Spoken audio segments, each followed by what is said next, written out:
बिहार झरिया की बेटी है और कच्छ में अंजार की बेटी है। अत्र उपस्थित माननीय मुख्यमंत्री जी, आपको मेरा नमस्कार।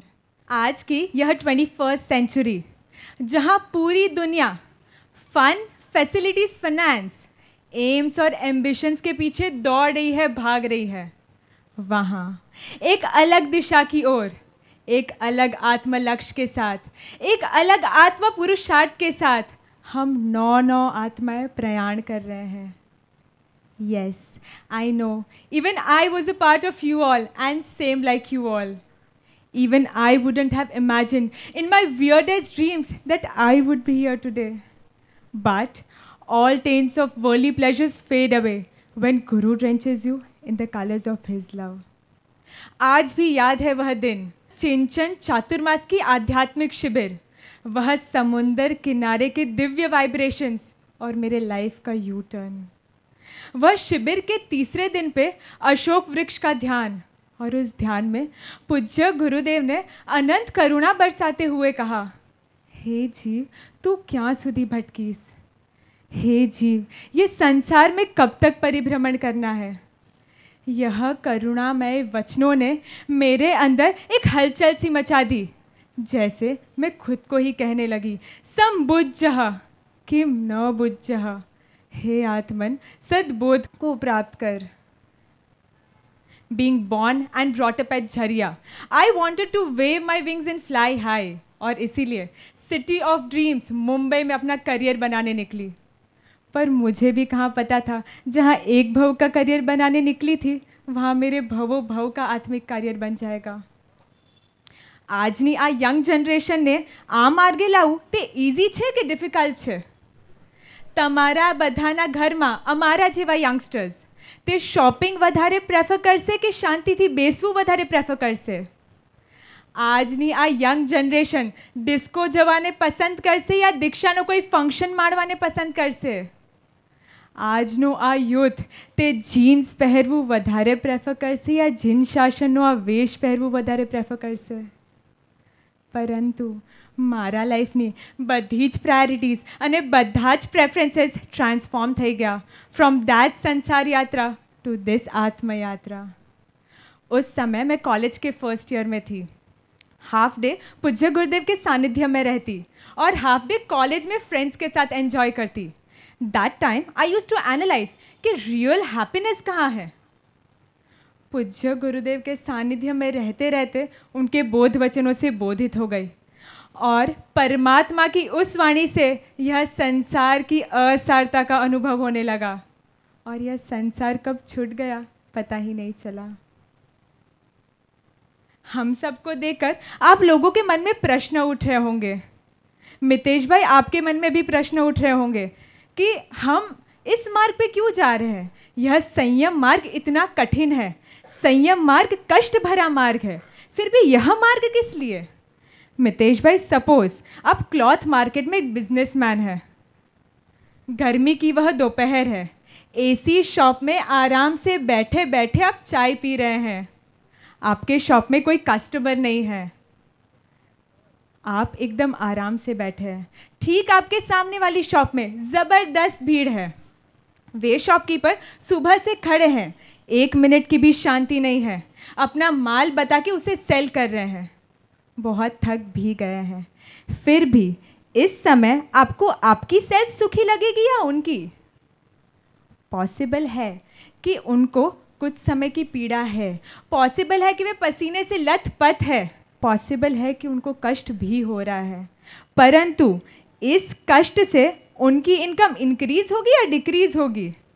किनकी इनकम ज़्यादा होगी? जो आराम से एसी में बैठे हैं उनकी, या जो पुरुषार्थ कर रहे हैं उनकी? ठीक उसी तरह संयम भी कुछ समय की पीड़ा हो सकती है, कुछ समय का कष्ट हो सकता है, परंतु यही कष्ट और यही पीड़ा हमें अनंत काल के परम सुख की ओर ले जाने वाला है। जबकि यह संसार शायद कुछ समय की खुशी दे सकता है, यह संसार आपको कुछ समय का सुख दे सकता है, परंतु यही सुख और यही खुशी आपको अनंत काल के दुख की ओर ले जाने वाला है।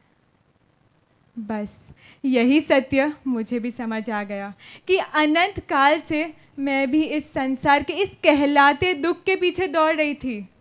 पर अब मुझे ये अनंत काल में की हुई भूल और भविष्य में होने वाली भूलों का अंत लाना है। और इस अंत लाने की शुरुआत यानी आज का यह दिन और आज की यह शुभ घड़ी।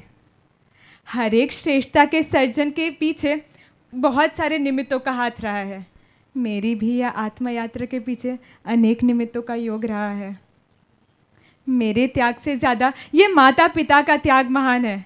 मैं तो सिर्फ कुछ वस्तु और कुछ व्यक्तियों का त्याग करने जा रही हूँ, परंतु ये माता पिता ये तो अपनी संतान का त्याग करने जा रहे हैं। मेरी तो हमेशा से यही भावना है कि जब तक मेरा मोक्ष ना हो, जब तक मैं मोक्ष गति को प्राप्त ना करूं, तब तक हर एक भव में मुझे ऐसे ही माता पिता मिले कि जो मुझे चारित्र मार्ग पे आगे बढ़ा के मेरी मुक्ति को निकट करने में सहायक रूप बने। Mummy, you have always been a guiding light for me. मेरे मुख से ये मम्मी शब्द सुनने मिले ऐसा बहुत कम समय बाकी है। You have always been a guiding light for me. आपने ऑलवेज मुझे टैलेंटेड बनाना चाहा है। Starting from drawing classes, music classes, dancing classes, karate classes के साथ साथ मेरे लिए जैनशाला भी कंपलसरी रखी थी और उस बात का इम्पोर्टेंस मुझे आज समझ आ रहा है। आपने ऑलवेज मुझे ये सत्य के मार्ग पर चलने की ही प्रेरणा दी है। Daddy, you have always supported me for whatever I wanted to do. और जब इस मार्ग पे चलने की बात आई, यह साधक जीवन जीने की बात आई, तभी भी मैंने सिर्फ मेरे भाव आपके साथ शेयर किए थे, कुछ पूछा नहीं था। परंतु आपकी उदारता ऐसी कि उसमें भी आपने सम्मति दी। Thank you very much, thank you very very much. आप लोगों का इतना सपोर्ट था, इसीलिए 18 इयर्स की एज में यह साधक जीवन जीने का चांस मिला। उस समय सिर्फ फर्स्ट ईयर कंप्लीट किया था, सीए तो ड्रॉप कर दिया, परंतु पूज्य गुरुदेव की आज्ञा स्टडीज़ कंप्लीट करने की। गुरुदेव का ऑलवेज से यह विजन रहा है ऑल राउंडर बनने का। इसीलिए इस मार्ग पे आने के बाद भी आध्यात्मिक स्टडीज़ के साथ साथ डिग्री भी कंप्लीट की। यह साधक जीवन में पूज्य गुरुदेव ने प्रेम से समझ तो दी, साथ में प्रैक्टिकल प्रयोग द्वारा मेरी पात्रता का विकास किया। यह साधक जीवन में योग्य बनी, तब साधक से संयमी बनने की प्रेरणा दी और मेरा आनंद अनोखा बन गया।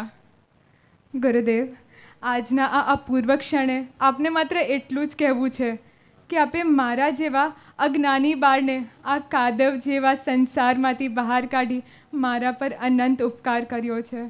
ગુરુદેવ, જો આપ ન મળ્યા હોત તો કદાચ હું પણ તે બાળકની જેમ રેતીના મહેલ બનાવતી હોત અને કદાચ તેમાં જ ખુશ હોત, પરંતુ આપે મારી લાઈફમાં પ્રવેશ કર્યો અને આ રેતીના ઘરની અશાશ્વતતા સમજાવી મારો શાશ્વત ઘર તરફ પ્રયાણ કરાવ્યો છે।